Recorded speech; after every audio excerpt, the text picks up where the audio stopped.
Oke, Assalamualaikum warahmatullahi wabarakatuh. Perkenalkan, nama saya Muhammad Fathaila Akbar. Saya berasal dari program studi ilmu kelautan Universitas Patimura. Di sini saya akan memaparkan isi dari PPT saya yang berjudul Ekosistem Terumbu Karang di kawasan pesisir Laut Banda Maluku. Tapi sebelum itu kita harus mengetahui bahwa Indonesia secara geografis merupakan negara kepulauan dengan 2/3 luas lautan lebih besar atau dibandingkan dengan luas daratannya. Hal ini dapat dilihat dengan adanya garis pantai di hampir setiap pulau di Indonesia sepanjang kurang lebih 81.000 km. Sebagai negara kepulauan terbesar di dunia, Indonesia memiliki 17.499 pulau dari Sabang hingga Merauke. Luas total wilayah Indonesia adalah 7,81 juta kilometer persegi yang terdiri dari 20,1 juta kilometer persegi daratan, 3,25 juta kilometer persegi lautan, dan 2,55 juta kilometer persegi zona ekonomi eksklusif atau biasa disingkat ZEE. Indonesia juga disebut sebagai negara maritim karena Indonesia memiliki luas perairan lebih besar daripada luas wilayah daratan. Wilayah pesisir dan lautan Indonesia sangat terkenal dengan kekayaannya dan keanekaragamannya sumber daya alamnya. Baik sumber daya dapat pulih seperti perikanan, hutan mangrove, dan terumbu karang, maupun sumber daya yang tidak dapat pulih seperti minyak dan gas bumi serta mineral atau bahan tambang lainnya. Indonesia juga dikenal sebagai negara dengan kekayaan keanekaragaman hayati, biodiversity, laut terbesar di dunia, karena memiliki ekosistem pesisir seperti hutan mangrove, terumbu karang, dan padang lamun atau seagrass yang sangat luas dan beragam. Jika kita membahas tentang perairan, kita tidak mungkin melewatkan dong tentang yang namanya terumbu karang. Terumbu karang atau coral reefs merupakan salah satu ekosistem utama pesisir dan laut dibangun terutama oleh biota laut penghasil kapur, khususnya jenis-jenis karang batu dan alga berkapur. Ekosistem terumbu karang ini banyak memiliki nilai ekologis dan ekonomis yang tinggi. Selain berperan melindungi pantai dari erosi, banjir pantai, dan peristiwa kerusakan lain yang diakibatkan oleh fenomena air laut, terumbu karang juga mempunyai nilai ekologis sebagai habitat, tempat mencari makan, tempat asuhan dan tumbuh besar, serta pemijahan bagi berbagai biota laut. Oke, ada beberapa parameter lingkungan yang mempengaruhi keberadaan terumbu karang. Yang pertama itu ada suhu. Suhu perairan berperan penting bagi pertumbuhan dan perkembangan karang. Terumbu karang tidak berkembang pada suhu minimum tahunan di bawah 18 derajat Celcius dan paling optimal terjadi di perairan rata-rata tahunannya 25 derajat Celcius sampai 29 derajat Celcius. Batas maksimum dan minimum suhu berkisar antara 16 sampai 17 derajat itu minimumnya.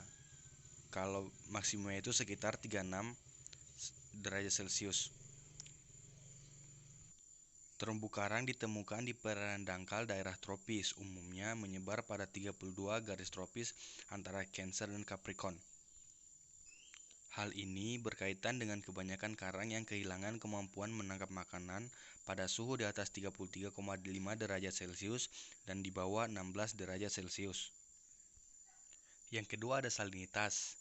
Salah satu parameter ekologi yang berpengaruh terhadap organisme di laut adalah salinitas. Salinitas merupakan konsentrasi seluruh garam yang terdapat dalam air laut. Kadar garam atau salinitas dapat diperoleh pada keempat stasiun pengamatan adalah sama, yaitu sebesar 31 ppt. Cahaya adalah salah satu faktor yang paling penting yang membatasi terumbu karang. Sehubungan dengan laju fotosintesis oleh zooxanthellae simbiotik dalam jaringan karang. Tanpa cahaya yang cukup yang masuk dalam badan air, laju fotosintesis akan berkurang. Karena seperti halnya terumbu karang dalam pertumbuhannya membutuhkan cahaya. Hal ini terkait dengan suplai makanan. Selain mendapatkan makanan dari sekitarnya, juga mendapatkan makanan dari simbionnya. Parameter kecerahan dan cahaya matahari saat itu berhubungan. karena keberadaan cahaya matahari sangat penting bagi terumbu karang untuk melakukan proses fotosintesa. Mengingat binatang karang hidupnya bersimbiosis dengan ganggang yang melakukan fotosintesis dengan keadaan awan di suatu tempat akan mempengaruhi pencahayaan pada waktu siang hari. Kondisi ini dapat mempengaruhi pertumbuhan karang. Kebanyakan terumbu karang dapat berkembang pada kedalaman 25 meter atau kurang. Pertumbuhan karang sangat berkurang saat tingkat laju produksi primer sama dengan respirasinya, yaitu kedalaman di mana kondisi intensitas cahaya berkurang sekitar 15-20% dari intensitas cahaya di lapisan permukaan air. Di Indonesia ada tempat yang bernama Pulau Banda. Di situ banyak tersebar terumbu karang yang bermacam-macam jenisnya. Terumbu karang di Kepulauan Banda tersebar di 6 pulau di Kepulauan Banda. Mulai dari Pulau Run di sebelah barat sampai Pulau Hatta serta 50 km ke arah selatannya. Pada umumnya, terumbu karang dalam keadaan baik, namun ditemukan kerusakan yang menyebar dan dalam tingkat kerusakan yang rendah.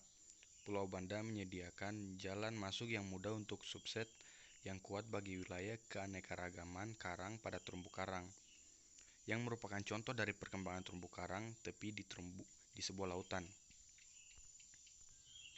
Lebih dari 300 spesies karang keras telah tercatat yang memiliki standar dunia yang tinggi, sehingga diberikan wilayah kecil di Pulau Banda. Baik, itu saja dari PPT yang saya paparkan. Maaf bila ada kurangnya. Terima kasih.